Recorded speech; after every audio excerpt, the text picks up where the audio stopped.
Meanwhile, reactions have trailed Mr. President's proposal. Government officials and lawmakers have reacted differently to the composition of the 2020 appropriation bill, which is now before the National Assembly.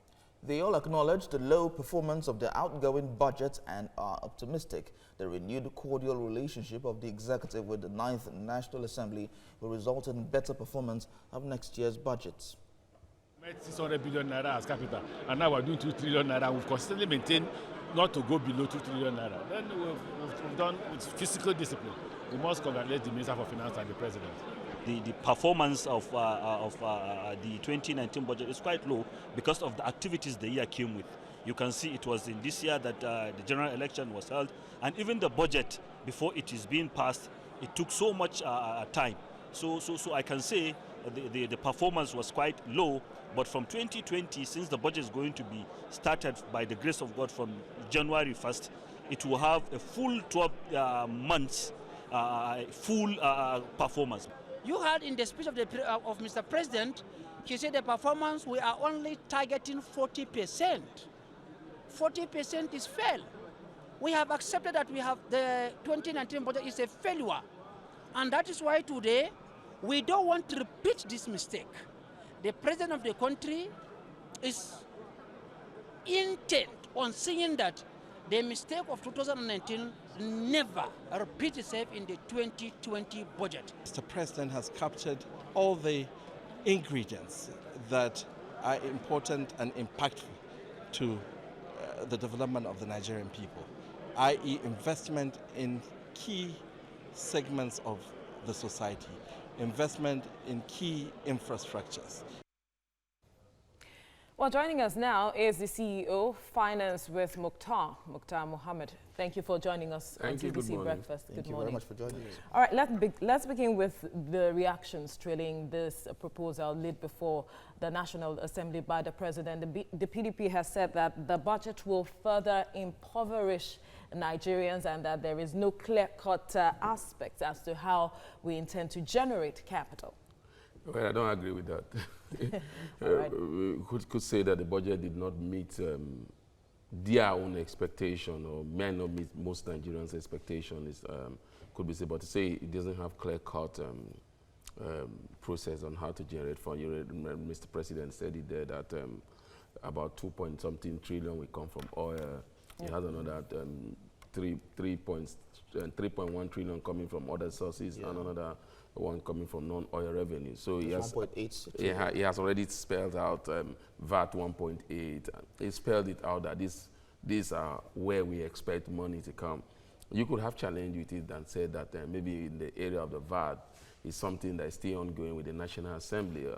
Because in as much as I feel that the executive is just trying to take everybody along, because the VAT Act does not mandate the executive to go through the National Assembly, because the act fully lies in the office of the Minister for Finance to declare that this is what we want to start doing.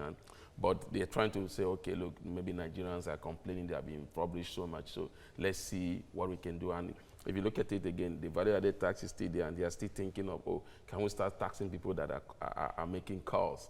So all that comes here. So you cannot particularly say that 1.8 trillion, which already come from the value-added tax. So that, for me, that's one. But the non-oil revenue, they were not specifics about the 3.6 from other sources. So when we come to budget, we should be very clear on where we want those 3.1 trillion, not just say from other sources that are non-oil. Okay, looking at the 2019 budget, how do you think it had fared as regards the impacts on the lives of Nigerians?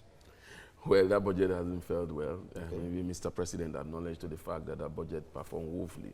And even up till recently, he was still releasing money for that budget, about 600 billion for capital project. So, and people felt that because the executive and the legislature was not in working hand. I totally disagree. I think it has to do with the political will during the election period to push through this budget. Wasn't there? Most people were concentrating on the election and how. So that was the main challenge, not really because the legislature and the executive were not working together. All right, let's head straight to the composition of the budget. Now, one thing that the president says he is optimistic about is the diversification strategies that will be able to deliver 2.9% GDP growth. How confident are you that this diversification strategies will deliver on this? I wish I'm so confident like the president. But looking at the current economic indices, you can be so confident. Even the World Bank itself said that our growth will be about 1.9.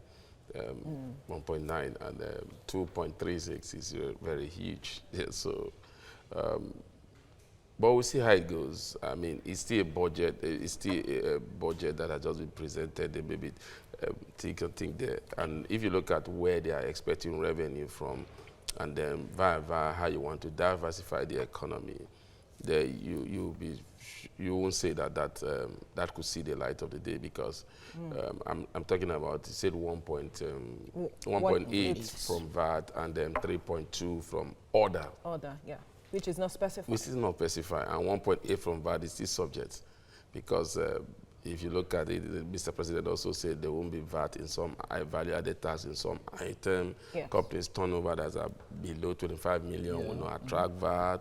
So there's a lot of...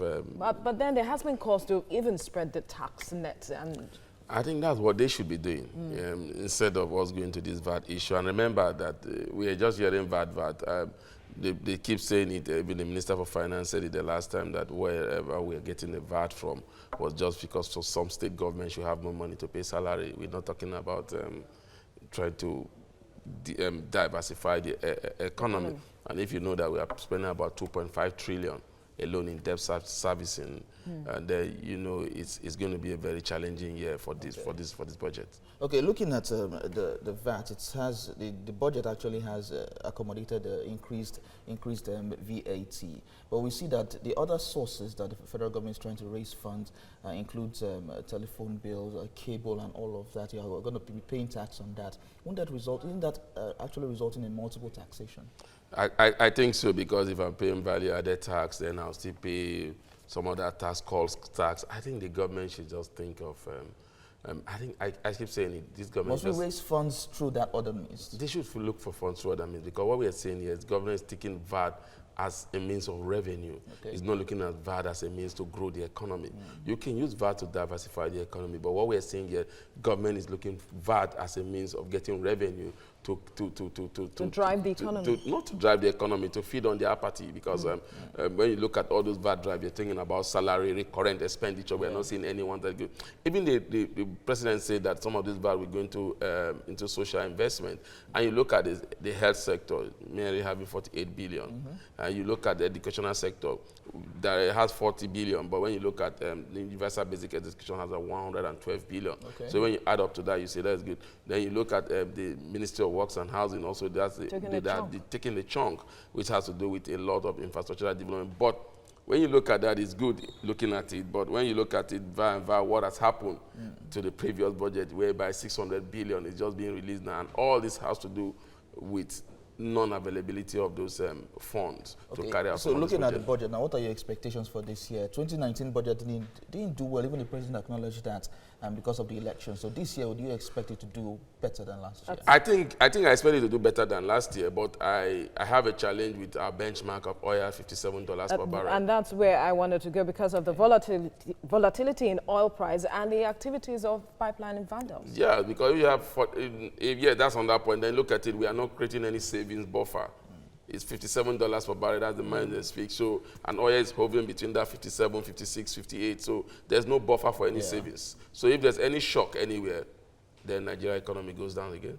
Wow. No. So much to look at, Mukhtar Mohammed, but thank you for your time on TVC Breakfast. It's good being here.